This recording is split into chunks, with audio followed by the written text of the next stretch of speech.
Hari ini, Mahkamah Konstitusi meminta keterangan 4 Menteri Kabinet Presiden Jokowi. Hakim Konstitusi Arief Hidayat menjelaskan alasan MK memanggil para pembantu Presiden karena ada dugaan Jokowi cawe-cawe di Pilpres. Arief pun menyebut para menteri dimintai keterangan di MK karena kurang elok kalau memanggil Presiden Joko Widodo. Alasannya, Jokowi kepala pemerintahan sekaligus kepala negara. Kami diskusikan bersama dengan para narasumber. Bergabung saat ini, Usman Hamid, Direktur Eksekutif Amnesty International Indonesia, sekaligus anggota Koalisi Masyarakat Sipil yang kemarin mendesak MK segera memanggil Presiden Joko Widodo. Dan juga bergabung saat ini anggota Tim Hukum dan Advokasi TKN Prabowo Gibran, Frits Edward Siregar. Selamat sore semuanya, apa kabar? Selamat sore, Mas. Terima kasih seluruhnya sudah hadir dalam diskusi kami kali ini. Mas Usman, mengutip pernyataan Pak Arief Hidayat dalam sidang hari ini, tidak elok dengan alasan kepala negara dan kepala pemerintahan. Kalau hanya sekadar kepala pemerintahan akan kita hadirkan. Alasan itu cukup kuat menurut Anda? Saya bisa mengerti, terutama kalau misalnya Pak Arief Hidayat mengatakan bahwa presiden juga merupakan kepala negara. Nah, tetapi di dalam pandangan Pak Arief Hidayat juga tersirat maupun tersurat bahwa peran presiden sebagai kepala pemerintah masih mungkin untuk dihadirkan di dalam Mahkamah Konstitusi.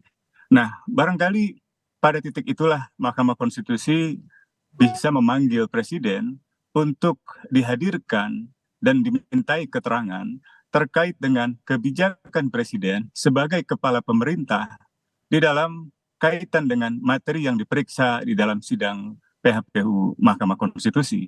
Dalam hal ini tentu kalau kita merujuk pada Undang-Undang Dasar Negara Republik Indonesia misalnya pasal 17 di sana ditegaskan bahwa presiden misalnya bekerja dibantu dengan para menteri juga bertanggung jawab kepada presiden dan seterusnya.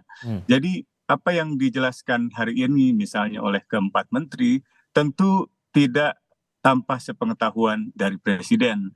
Dan untuk mengetahui lebih jauh apa pertimbangan presiden di dalam misalnya mengarahkan para menteri dalam konteks materi perkara, yaitu apa yang disebut Pak Arief Hidayat sebagai cawe-cawe presiden di dalam proses penyelenggaraan pemilu, menjadi sangat lebih lengkap lagi seandainya presiden dihadirkan, terutama sebagai kepala pemerintah. Tapi kalau kemudian dihadirkan hari ini dan Anda mencermati proses sidang yang berlangsung tadi, pernyataannya sudah cukup kuat tidak untuk memenuhi ataupun juga menggali keterangan yang didalilkan oleh para pemohon?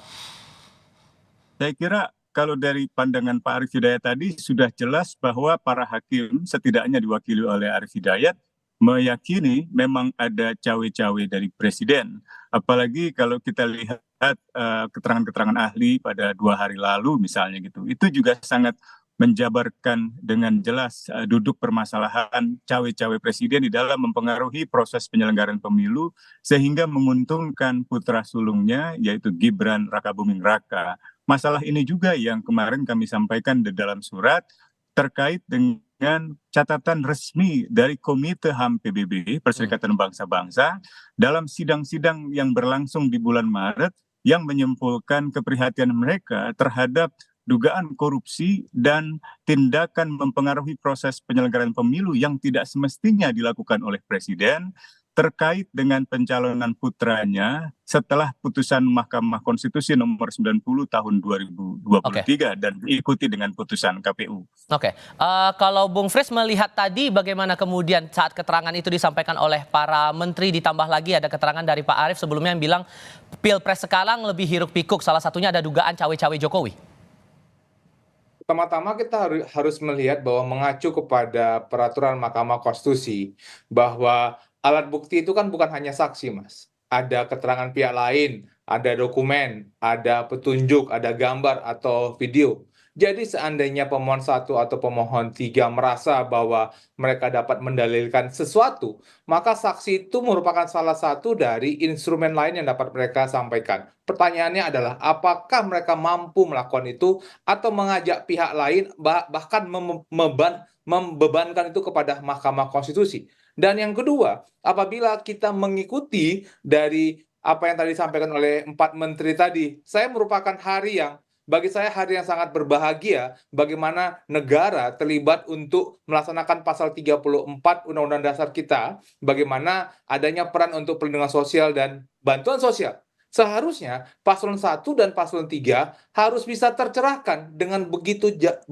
detailnya. Saya ulangi lagi, begitu detailnya jawaban yang disampaikan oleh para menteri. Bahkan saya merasa seakan-akan para hakim Mahkamah Konstitusi bertindak untuk dan atas nama para pemohon, bertanya kepada para menteri hal-hal yang ingin ditanyakan oleh para pemohon. Tentu saja itu bagian daripada ingin yang dilakukan oleh hakim Mahkamah Konstitusi untuk menggali dari setiap persoalan yang ditanyakan. Dan menurut Anda itu semua terjawab proses penggalian informasi tadi? Saya mau mengutip apa yang tadi disampaikan oleh Bang Usman Hamid dengan mengacu kepada ahli yang diajukan 2 hari yang lalu. Kami juga mau mengatakan tadi malam kami mengajukan ahli kami yaitu Hasan Basri dan juga Bang Kodari mengacu kepada penelitian Kompas. Saya ulangi, mengacu kepada penelitian Kompas. Penelitian Kompas mengatakan tidak ada relasi antara bansos dan keterpilihan paslon 2. Jadi ini merupakan salah satu dasar.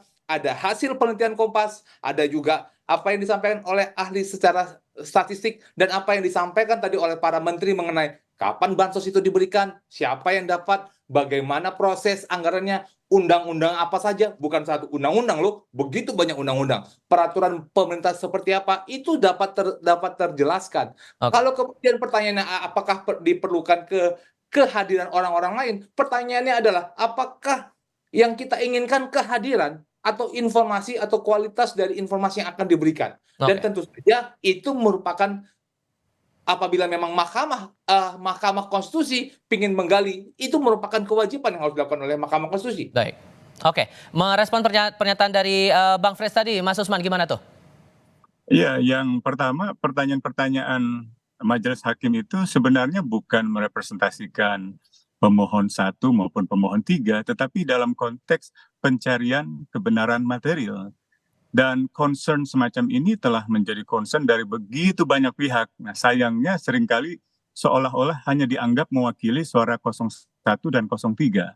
Misalnya ratusan guru besar dari berbagai kampus di seluruh universitas di Indonesia menyampaikan kritik terhadap penyelenggaraan pemilu, kritik terhadap pelanggaran etika oleh presiden, oleh pimpinan Mahkamah Konstitusi, selalu ditempatkan seolah-olah menjadi semacam pandangan dari 01 maupun 03. Saya kira pandangan ini terlalu naif gitu ya. Begitu pula kalau kita lihat catatan keprihatinan resmi dari Komite HAM PBB. Komite HAM PBB ini yang menyuarakan catatan keprihatinan atas cawe-cawe presiden bukanlah komite yang didirikan oleh misalnya para diplomat atau diisi oleh para diplomat yang seringkali memiliki selective bias gitu ya, tetapi oleh para ahli dan tidak memiliki kepentingan-kepentingan politis apapun gitu. Jadi saya kira itu penting untuk diingat oleh kubu 02 untuk tidak selalu menyamaratakan setiap kritik terhadap pemilu atau setiap pandangan kritis atau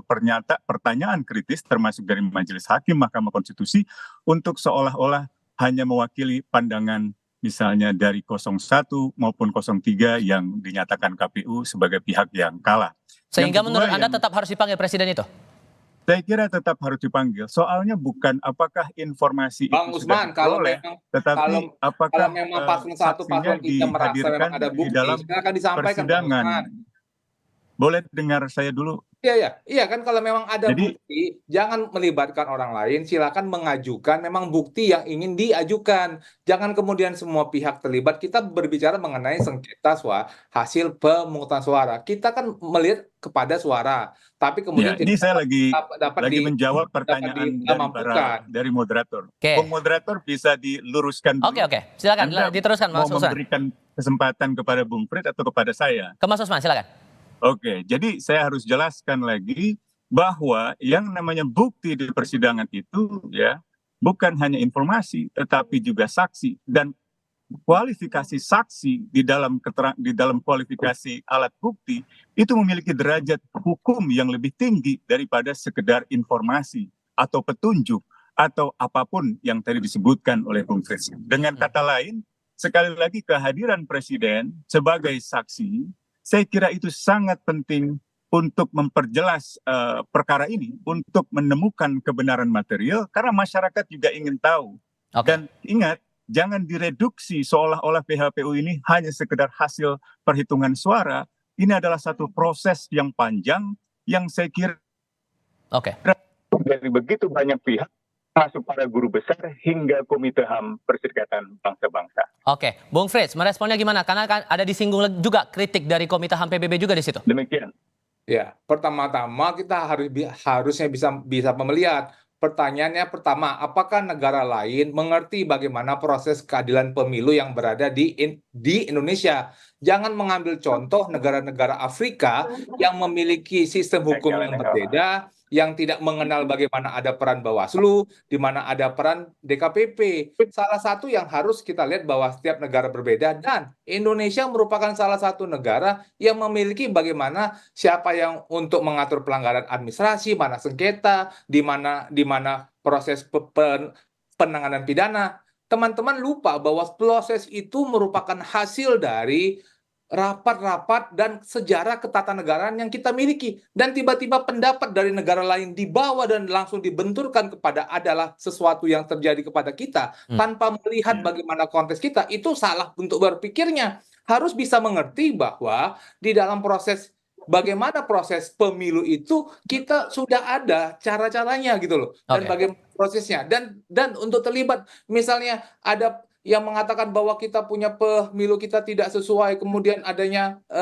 amicus curiae, itu kan bagian daripada kebebasan berpendapat yang tentu saja kita hargai. Dan kami tidak mengatakan, kami mengatakan kritik terhadap setiap orang itu seakan-akan mempersoalkan pasal 2. Itu harus dilihat ada tempatnya, ada jalurnya, mari kita mempergunakan jalur yang ada. Jangan seakan-akan semua ini kacau betul. Seakan-akan kalau memang sejak awal kacau, apakah ada laporan? Apakah teman-teman itu kemudian bisa memenuhi syarat formil dan syarat material? Itu kan tata cara yang sudah diatur. Dan saya yakin, ya ada pun satu dari kita tidak mau melalui proses yang tidak due process of law. Dan itu yang harus kita lalui dalam proses, setiap proses apapun prosesnya. Oke, sudah kami tangkap di bagian situ. Nah, kalau kita fokus lagi pada proses sidang hari ini, dari hakim juga sudah menggali yang namanya soal pembagian bantuan sosial itu yang jadi bahan yang masuk dalam dalil pemohon. Dari Menteri Sosial dalam keterangannya juga sudah menyampaikan bahwa tidak pernah dari Kementerian Sosial memberikan dalam bentuk barang, tapi selalu dalam cash transfer. Apakah ini kemudian membuktikan bahwa ada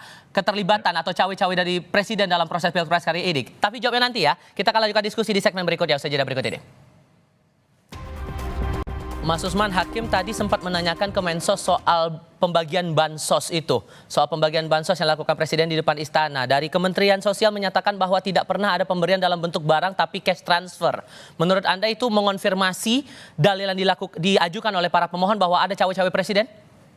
Iya, itu saya kira bukan hanya mengkonfirmasi dalil yang diajukan oleh pemohon 1, pemohon 3, tetapi juga begitu banyak kritik yang disampaikan oleh kalangan masyarakat sipil, juga dari kalangan guru besar dari berbagai kampus, dan juga Komite HAM Perserikatan Bangsa-Bangsa. Nah, saya ingin luruskan apa yang disampaikan Bung Frits tadi. Saya kira itu salah secara fatal untuk mengatakan misalnya pandangan Komite HAM seolah-olah sebagai pandangan negara lain. Jadi itu kalau Anda pelajari dengan baik-baik sistem di dalam Perserikatan Bangsa-Bangsa, ada 2 dalam konteks pemeriksaan reputasi negara-negara di bidang hak asasi manusia. Yang pertama adalah apa yang disebut sebagai International Treaty Bodies, badan-badan yang didirikan oleh perjanjian. Yang kedua adalah International Special Procedures. Ini adalah prosedur-prosedur khusus, misalnya pelapor khusus untuk hak pilih atau hak politik atau hak sipil dan lain sebagainya. Nah, kalau kita kembali lagi ke sidang hari ini, saya harus potong di situ. Kita fokus dulu ke sidang hari ini.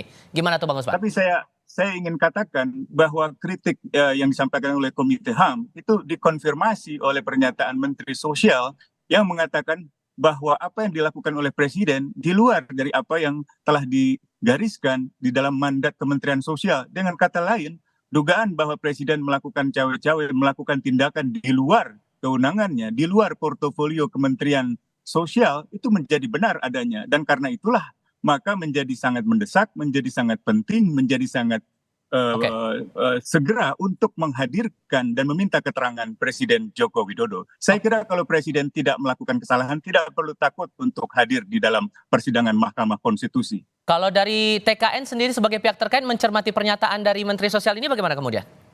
Saya rasa saya juga memberikan kritik kepada Bang Usman nih, karena Bang Usman tidak memperhatikan apa yang selama ini selalu diklaim oleh paslon 1 dan paslon 3, bahwa ada 496 triliun anggaran negara yang dipakai untuk menggerakkan proses untuk mengarahkan proses pemilihan. Kalau kita mengacu tadi persidangan hari ini, kan ketahuan Bang, yang mana anggaran untuk subsidi, yang mana anggaran untuk BPJS, yang mana biaya buat untuk sekolah pintar, dan akhirnya ada 78 triliun yang dikelola oleh Menteri Sosial yang disebut dengan bansos, dan itu pun juga cashless. Dan kalau tadi kan juga ada bertanya, ada anggaran yang dimiliki oleh namanya Badan Pangan. Kan kemudian ada pertanyaan bahwa Presiden juga memiliki hak keuangan, dan apa yang dibagikan oleh Pak Presiden itu merupakan bagian daripada hak keuangan yang dimiliki oleh yang dimiliki oleh Presiden, oleh anggaran yang dimiliki khusus oleh Presiden. Jadi klaim yang diajukan oleh paslon 1 dan paslon 3 adanya pengerahan bansos dalam kategori bansos, anggaran bansos, itu terbuktikan pada hari ini bahwa hal tersebut tidak terjadi. Jadi, kalau kita memakai cara pandang dari paslon 1 dan paslon 3 terhadap bagaimana cara proses pengelolaan bansos, itu terjawab pada hari ini. Dan apabila kemudian itu dianggap sebagai sebuah cawe-cawe, ini juga menjadi pertanyaan, apa dalam kategori apa kemudian ada muncul cawe-cawe? Karena kalau kita mengacu Bang kepada tadi pernyataan oleh Ibu Menteri, kan jelas kemana anggaran dan bagaimana cara pengelolaan bansos yang dia miliki. Oke. Karena kalau kita mengacu kepada pilkada juga misalnya, pilkada kan juga punya anggaran untuk bantuan sosial. Setiap pejabat kan juga punya anggaran bagaimana cara pengelolaan Oke. anggarannya. Dan kenapa itu kemudian selalu dihubungkan dengan proses pemilu yang sedang kita lalui sekarang. Oke, singkat untuk masing-masing, kalau melihat dari pertanyaan dari hakim juga ini menyusul terkait dengan alur dari perjalanan ke dinas dari Presiden Joko Widodo ke beberapa daerah dan paling fokus ke beberapa wilayah di Jawa Tengah begitu. Yang itu juga ditanyakan oleh Hakim Saldi Isra, Mas Usman. Anda melihat ini juga ada kaitannya atau gimana? Ya, saya kira pertanyaan-pertanyaan hakim kemarin atau hari ini yang mencecar, misalnya kenapa bantuan sosial kebanyakan diberikan di Jawa Tengah, saya kira itu tidak cukup dijawab oleh para menteri, apalagi hanya 4 menteri. Masih ada 8 menteri atau bahkan 13 menteri secara total yang mengetahui atau yang bisa dimintai keterangan terkait dengan penyaluran bantuan sosial yang lebih diprioritaskan di dalam wilayah Jawa Tengah. Hampir seluruh pengamat politik, para sarjana politik mengetahui bahwa Jawa Tengah adalah wilayah basis ideologis dari PDIP. Dan itu dimaksudkan penyaluran bantuan sosial itu untuk mempengaruhi suara basis ideologis PDIP yang semestinya beralih ke pasangan nomor 3 menjadi pasangan nomor 2. Jadi saya kira itu logika-logika umum, dan saya kira kritik-kritik yang disampaikan oleh masyarakat sipil, oleh para guru besar, oleh Komite HAM sebaiknya tidak terus-menerus seolah-olah menjadi kritik dari 01 dan 03. Oke. Kalau Anda punya kritik terhadap 01, terhadap 03, sampaikan kepada mereka. Baik. Jangan seolah-olah kritiknya masyarakat sipil, kritik Komite HAM PBB, seolah-olah dianggap mewakili mewakili kritik dari nomor 1 dan 03. Saya kira itu tidak nyambung namanya. Oke, Jadi, kalau menurut TKN, saya harus potong di situ, saya harus kasih giliran ke Bung Frits. Melihat pertanyaan dari Bung Saldi tadi, atau Hakim Saldi tadi, masalah alur dari perjalanan dinas dari Presiden Joko Widodo, kalau dikorelasikan dengan permohonan dari pemohon ini, relate nggak menurut Anda Bang Frits? Ini kan ingin dihubung-hubungkan saja oleh para pemohon 1, pemohon 2 atau paslon 1 dan paslon 3. Presiden kita kan adalah presiden yang suka jalan, yang suka belusukan. Kenapa semua itu selalu dihubungkan dengan proses daripada pemilu? Dan kalau memang dalam prosesnya beliau tuh melakukan sebuah perjalanan, kemudian bukankah itu kemudian seakan-akan menjadi bagian tugas daripada presiden untuk memastikan program, untuk memastikan pembangunan, dan itu yang selalu berusaha dihubungkan oleh paslon 1 dan paslon 3. Sedangkan kita melihat bahwa itu merupakan tugas presiden untuk memastikan program yang dia sudah canangkan itu terbukti. Jadi kami bisa melihat bahwa ini adalah bagian daripada proses persidangan yang harus dibuktikan oleh paslon 3 dan paslon 1 misalnya. Dan kalau memang kemudian hakim Mahkamah Konstitusi ingin menggali, ingin bertanya dalam proses, itu merupakan bagian daripada hakim untuk bisa menemukan keadilan, merupakan jawaban yang diinginkan oleh para hakim. Oke, menindaklanjuti dari Presiden dihadirkan. Oke. Ya, Saya silakan. tidak setuju presiden dihadirkan karena presiden itu memiliki menteri-menteri yang dapat menjawab pertanyaan-pertanyaan daripada hakim. Ya, Anda baca lagi lah pasal 17 Undang-Undang Dasar Negara Republik Abang juga Indonesia harus dan bisa juga belajar Undang-Undang mengenai Kementerian bagaimana Negara, proses keadilan Undang-Undang kita. Kementerian lain. Proses kita kan Jadi sudah kalau ada membela kewenangan-kewenangan yang 02 ya dimiliki. pakai logika rasional sedikit lah. Kenapa terlalu berlebihan di dalam membela 02? Kalau Anda mau jelaskan Jokowi wajar datang ke Jawa Tengah, kenapa nggak ke Kalimantan Tengah? Kenapa nggak ke Sumatera? Kenapa nggak ke Sulawesi? Kenapa nggak ke Papua? Ya, pertanyaan-pertanyaan semacam itu yang harusnya juga Anda pikirkan. Anda pikir secara kritis gitu loh, bukan Abang, sekedar membela kepentingan dari klien Bang Usman Anda ini sendiri. Begitu. harusnya Bang Usman ini menjadi kuasa hukum untuk bisa menyampaikan itu di dalam persidangan, tidak dalam menyampaikan dalam ruang-ruang Nah ini diskusi. Anda Dalam masalahnya diskusi seolah-olah kritik televisi saya seperti mewakili ini. kepentingan 02. Ini tuh 02, makanya silakan 03, ditanyakan dalam 01 itu semuanya di sudah ada dalam kuasa ruangan hukumnya. sidang. Ini kan Oke. silakan tanyakan dalam ruang Nggak sidang. ada. Ini Anda tadi bilang ini adalah kebebasan berekspresi. Jadi itulah yang saya sampaikan, baik itu di ruang media maupun dalam surat yang saya sampaikan bersama para tokoh yang lain kepada Mahkamah Oke. Konstitusi kemarin. Jadi Anda nggak perlu memaksakan saya untuk menjadi kuasa hukum 1 dan kuasa hukum 03. Oke. Pembuktiannya nanti akan dilanjutkan lagi ya di tanggal 16 April saat sidang akan kembali dilanjutkan setelah jeda panjang untuk cuti Idul Fitri 1445 Hijriah. Mas Usman, terima kasih. Bang Frits juga terima kasih sudah hadir dalam diskusi kami kali ini. Selamat sore semuanya. Sorry.